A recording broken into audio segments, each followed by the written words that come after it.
Hello, friends and family, and welcome back to My Harlem Portraits, the show that talks about Black excellence in every field. And when we talk about Black excellence in theater and movies and music, we talk about someone who is very nearly related to the person we have here and with herself. We have here Gina Belafonte. Thank you for being with us. My pleasure. Thank you for having us. For having the time, because I know you are very, very busy in all the things that you're doing.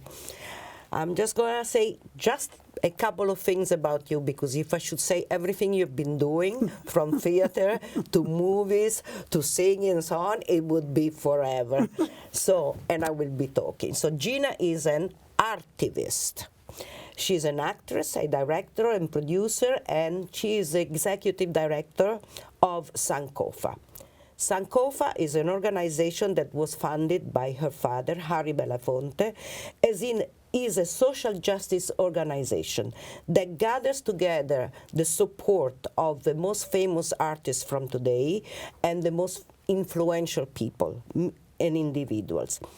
Thanks to this collaboration and with the support and the collaboration of grassroots partners, Sankofa has for aim to promote peace, to promote justice and equality, both social equality and economic equality, which is fundamental, so that we can make sure that the voices of the people who have never been heard, who are heard very little, will be heard and taken into account. And that's what you've been doing all your life. Thank you, Gina. My pleasure. Thank you. And welcome to My Harlem Portraits. Before we talk more in depth about Sankofa, which is the organization that we just mentioned, I would like to talk a little bit about Gina. Okay. Okay? Mm-hmm. Because you spent all your life surrounded by personalities, by people who were very active and very fond of activism. Both your mother, Julie, and your dad have always been progressive activists. And your dad was one of the most prominent artists who, in the 60s, understood already how important it was for a personality like his, a character like his, famous all over the world, to use his standpoint, to use his platform, to give voice to those people who could not be heard. Mm-hmm. And this is what you've been brought up to. So it's no surprise that you are who you are and you're doing what you're doing. But how difficult has it been to grow up, Gina Belafonte? Well, first of all, let me say thank you so much for having me on your show. I appreciate being here and given an opportunity to talk about the work that I've been doing and the legacy that I carry.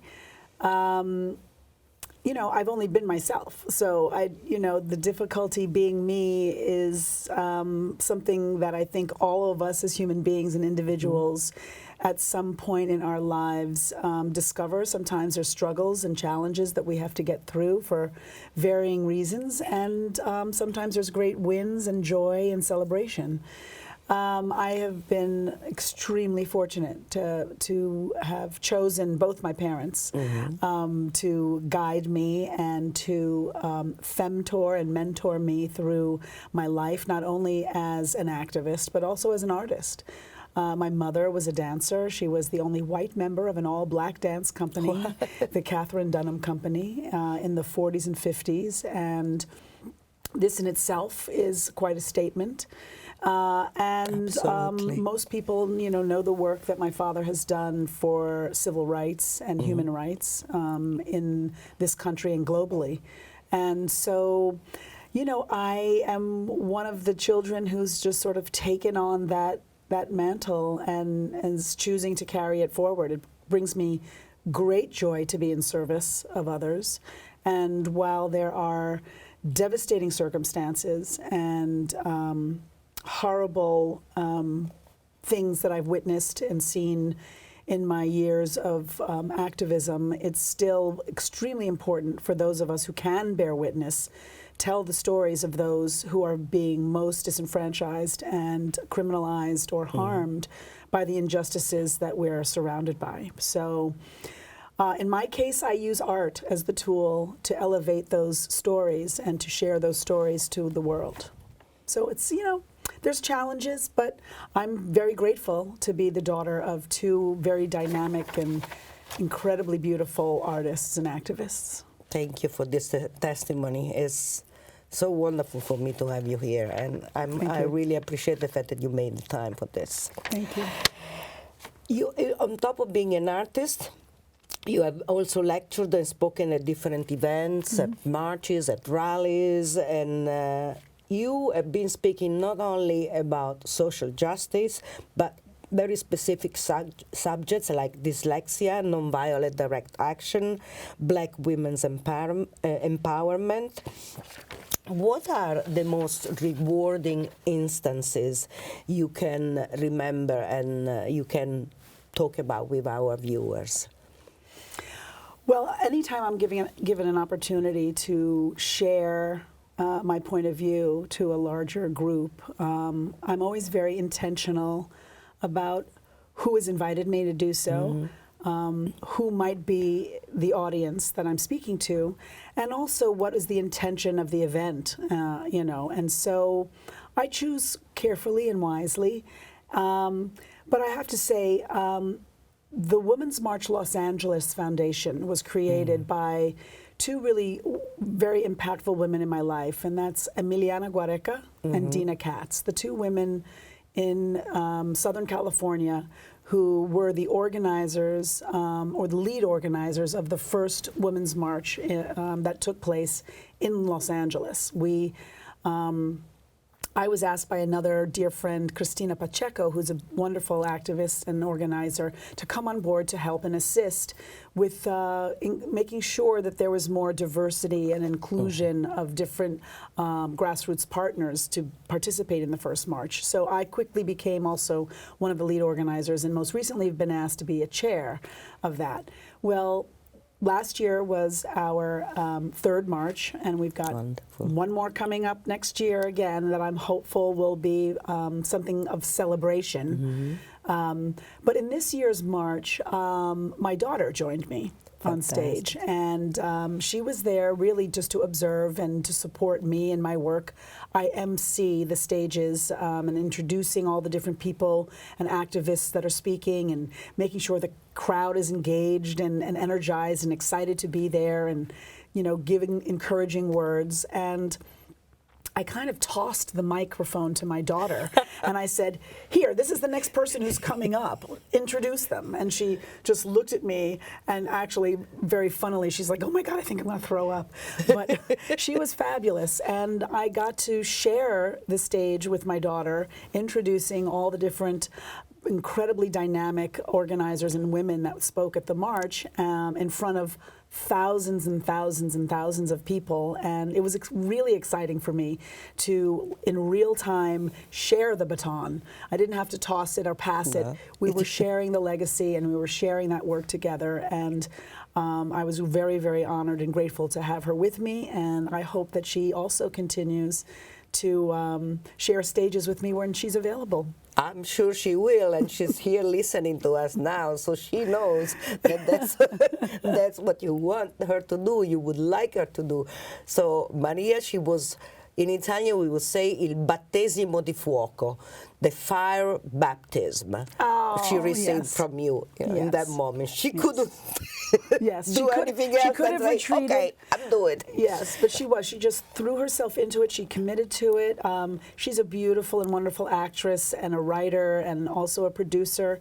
And I'm just very proud of her. And I was happy that she was like, "Oh, okay, we're doing this right now," and just jumped in and went throughout the rest of the day with me, and was really very exciting, and the crowd responded to her beautifully, and so it was lovely. Yeah, it was great. It was very rewarding. There's that, and in some ways it reminds me a little bit. I remember I was with my father in London at Wembley Stadium for the, I want to say the 70th birthday of Nelson Mandela. And we were celebrating while he was still in prison. And there was a big concert. And I shared the stage with my father there. And he did the same thing with you? I didn't speak. No, I didn't. He did not. I didn't speak at that, but I just remember just sort of that feeling of overwhelming gratitude of just being there and being in that space and meeting all the incredible other artists that were participating and being, at Wembley Stadium in London. It's a massive space, but it was very exciting. Feeling the grandeur and the magnificence of all these people who have done so much. Yes. Must have been incredible. It was. Being right there and seeing all that around you. Yeah. Wonderful. And you did the same thing with Maria now. Yes. Among the many things that you do, the arts and activism initiatives, you were also the lead producer of a documentary which won awards, and the documentary is called Sing Your Song. It was selected at as the opening thing of the Sundance Film Festival in 2011, and it's about the life and the legacy of your dad. Tell me a little bit about this. Yes, well, I walked up to my father after seeing a film that a friend of ours made on her father. And I was just very moved by it. Cecilia Peck did a movie on her father, Gregory Peck. It was a very touching testimonial. And I thought, I want to do that. My father's done some really cool things. Yes. I thought it's time Just for a little people bit. to know more, because a lot of what my father has done has been behind the scenes, and not everybody is familiar and aware. They know him as an actor or as a singer, and some know him only as an activist, and they don't know about his theatrical and entertainment career. So I went up to him and I said, I was really moved by this film, and I would very much like to do one about you. And, many people had asked him before if he would do a documentary, and for whatever reason, he said yes to me. And that was it. We embarked on a 7-year journey. Wow. Creating this film that was ultimately directed by Suzanne Rostock and edited by Suzanne Rostock, and she did such a magnificent job in telling the story. And she would send my father and I like 13 minutes and then 17 minutes and then 25 minutes, and and we would give notes, and my father spent a lot of time with her in the editing room, carving out the story. But it was a very challenging experience. It was a very rewarding experience. Much of what we shot did not make it into the film. Oh my God! So we have a lot more footage Archives. for more. Yes, we have an archive of footage of different people talking about my dad, and then also his own testimony. But it was a really, really exciting process, and I got to follow him around the world pretty much for 7 years. And then once it came out, for about another 2 years after that, I toured the country and the world with the film as well, to festivals and to different events, and had a really powerful experience speaking to communities that learned certainly a lot about my father that they didn't know. But at the end of the film, my father says, "What do we do? What do you do now?" And so always the first question to me when I would tour with the film was, well, what do we do? So this always led to some very interesting dialogue and some civic engagement in different places across the world, just to talk about what people are prepared to do and ready to do and willing to do for their community and for the betterment of society. So it's a beautiful film still. It holds well. It's fantastic. And it was a wonderful opportunity for me, and I'm grateful to have had the opportunity to do it. I think it's so beautiful, and it must have been amazing to be able to do that. My father was the person I loved most in my life. He was the center and my roots.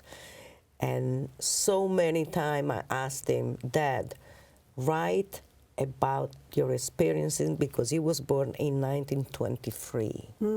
So he saw this changes, this revolution in everything, right? So I asked him so many times, let's sit down, let me tell me more of your stuff so I can write a book about this. And my regret is that we haven't been able to do it because he was always saying, no, nobody cares about what I have to say. And I say, yes, I care what you have Absolutely. to say. Absolutely. It's important that we get the stories from our elders and those who have witnessed so much, and their perspectives are really, really important. I mean, they're not the only view, but it's a very important view and understanding so that we get a grasp of our history and the truth of our history.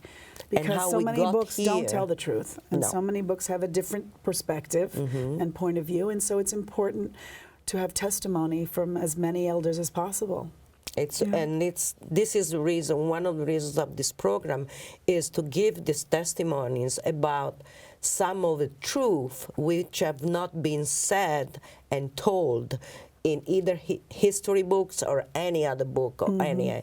Because when I arrived in Harlem and I started to meet people, I knew a lot about civil rights movement and so on because that was always a very important thing for me. But I found out so much more being here. People I never heard about that were fundamental for the development of this country. I'm not talking just about black people. I'm talking about the country. Yeah. And I felt this needs to be well known. And since the show is streamed all over, and I will, at a certain point, I will start doing subtitles in Italian, in French, and in Spanish. I want people to know also outside of the United States what the African American community has done, voluntarily or not, for this country. Yeah, and that's very important. So what your father, what you are doing is, my God, using the tools that few people have to create an impact in this society that we need, especially now. And that's why I thank you even more that we talk about this, because the elections are near. We need all of us that believe that people are equal.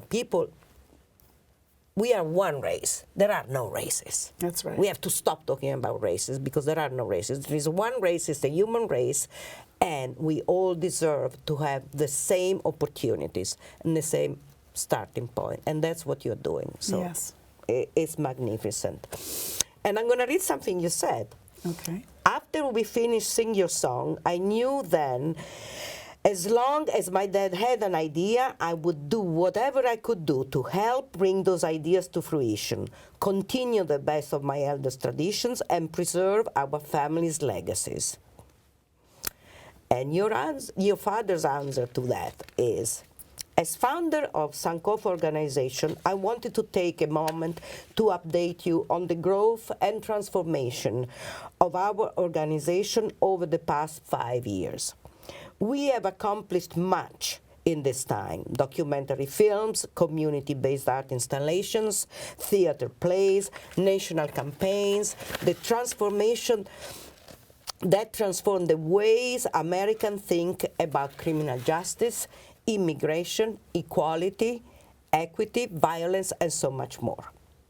It is time now for me to pass the baton, and I do so with confidence that my daughter Gina and her colleagues will carry on the mission of Sankofa. That's right. How do you feel when you hear this again? Well, I feel excited, and I feel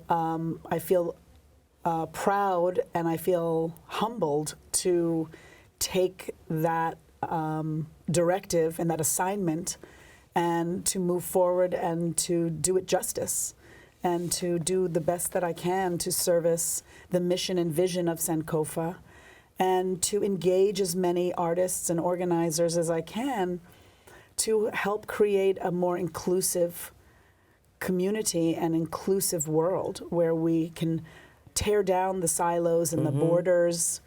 As you said, where there is no race, we're a human race and a human family. And I think that through the arts, we have an opportunity to open hearts and minds and to engage people in a way where other things can't. I think Yeah. that art is a very specific and generous tool and platform and thing to be used to communicate ideas that in other ways we can't.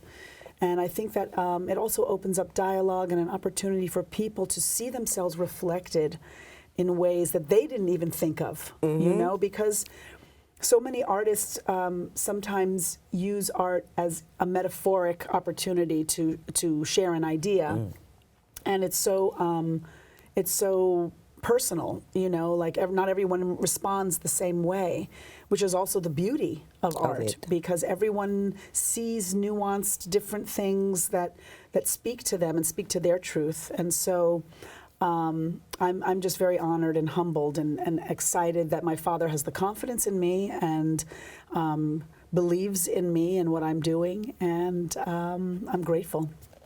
And it is so beautiful because you have been doing a lot of very important things. So tell me more specifically about Sankofa. What are the aims of Sankofa? What kind of artists are in there? Because, I mean, you have people like Santana, Common, Chuck D, Danny Glover. I mean, you have amazing artists that collaborate with you, and also the issues that he addresses. But tell us a little bit more about Sankofa. Sure. Well, Sankofa was designed to be a social justice impact entertainment organization. We use art and culture to engage civic discourse.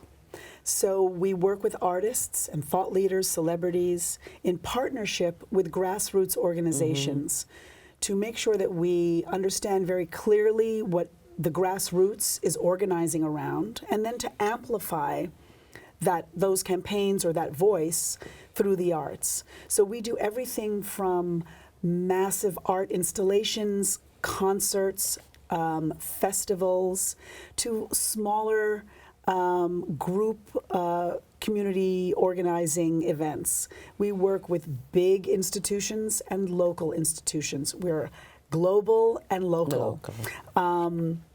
We have some very exciting programs that are coming out of Sankofa. We have a youth civics project that we're working on, creating video content that young people will design themselves. Wonderful. So that they can speak peer-to-peer around the things that they're interested in having a deeper understanding or sharing a deeper learning around in terms of civics and how to be engaged.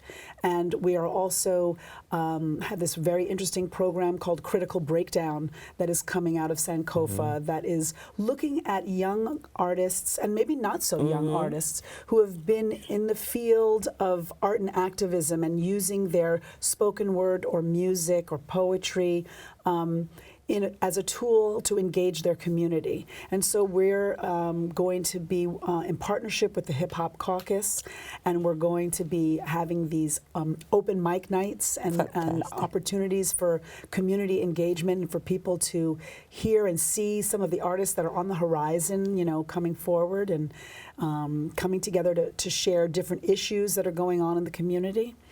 And then we also partner with larger institutions like For Freedoms, for instance. There's a beautiful artist collective called For Freedoms.